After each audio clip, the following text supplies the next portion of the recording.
अस्सलाम वालेकुम। SM news के साथ मैं हूं इश्तियाक अली। खबरों का सिलसिला बढ़ाते हुए खबर शामिल करते हैं मीरपुर से। ज़िली इंतजामिया फौरी नोटिस ले।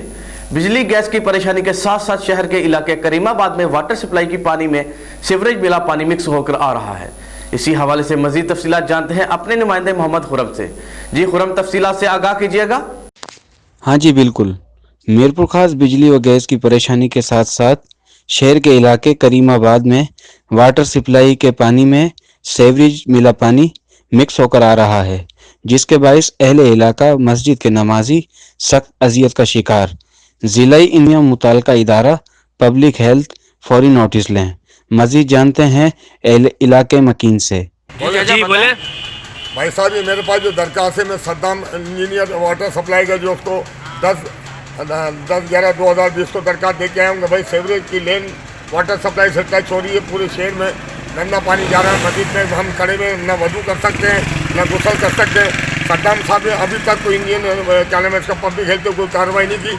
ये सद्दाम साहब की दरकार लिखी हुई रिसीट में रखी हुई है, ये मेरी मोहर लगी हुई नीचे। मुस्लिम सिटी सदर हाजी मोहम्मद अशरफ, समझे। और अभी मस्जिद के सामने खड़ा हूं, मस्जिद वाले नमाजी लिख रहे हैं। ठीक है, मस्जिद का नाम क्या है? आयशा मस्जिद, आयशा मस्जिद करीमाबाद।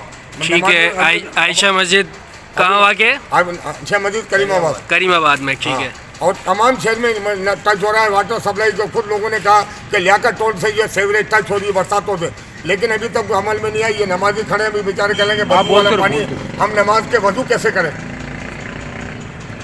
लिहाजा हम रिक्वेस्ट करते हैं DC मीरपुर खास से कि अल्लाह के वास्ते आप मुसलमान मुल्क है, इसके ऊपर कोई रहम करें, अपनी मुसलमानी पर रहम करें, हमारे पीने के गंदे पानी का निज़ाम को रोकें। और ये सद्दाम इंजीनियर जो है पब्लिक हेल्थ का इसको हिदायत करें कि लिखने के बाद ये अभी तक काम एक महीना क्यों नहीं हुआ? लोगों को गंदा पानी से वजू और क्यों करवा रहे हो? ये सब गुना जो है सद्दाम हुसैन इंजीनियर पर वाटर सवारे के पब्लिक हेल्थ वाले पर पड़ा है। ये उसका लिखा हुआ रिसीव हुआ। इसमें DC मीरपुर साहब भी शामिल होते हैं, वो भी इनके कामयाब हैं।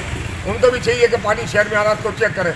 ये नमाजी खड़े बताएं भाई, अभी आपने वजू किया क्या था? जी, वजू करा था, मस्जिद के अंदर गंदा पानी आ रहा है, इतना बदबू वाला पानी आ रहा है कि नमाज तक नहीं होती है। सामने आएगा। ठीक है जी अंकल, बताइए आप। बदबू वाला पानी आ रहा है, ठीक है। जैसे कि मैंने सुना कि ऐसी अपने शाहिदा परवीन साहब आई हुई है, वो बड़ा अच्छा काम कर रही है और लोगों को चेक भी करती है वक्त पर बल्दिया और सफाई का। तो मैं ऐसी शाहिदा परवीन साहब से भी रिक्वेस्ट करूँगा कि अल्लाह के वास्ते अभी मुसलमान मुल्क है। ये जी, आपके इलाके में क्या मसला है वो बताइए आप। हमारे इलाके में गंदा पानी जा रहा है। ये पानी के जो हम वजू नहीं कर सकते, मस्जिद के आगे खड़े नमाजी खड़े हुए। हम अपने शाहिदा परवीन साहब से ऐसी साहब को रिक्वेस्ट करते हैं कि अल्लाह के वास्ते ये लियाकत टोल से जो पानी टच हो रहा है गटर लेन का, इसको रोका जाए। जैसे कि पब्लिक हेल्थ वालों ने खुद हमें बताया कि लियाकत टोल से टच हो रहा है, और हम ये दरखास्त दे के आए पब्लिक हेल्थ वालों को, सद्दाम साहब को, मरी को, लेकिन 1 महीना हो गया, कोई कार्रवाई अमल में नहीं आई। अल्लाह के वास्ते लोगों की नमाजें खराब नहीं करें, लेकिन इसका अजाब सब पे पड़ेगा, पूरे जिले को इंतजामिया पे पड़ेगा। बहुत शुक्रिया खुरम तफसीलात से आगाह करने के लिए। अब तक के लिए इतना ही। मजीद खबरों के लिए देखते रहिए SM न्यूज़।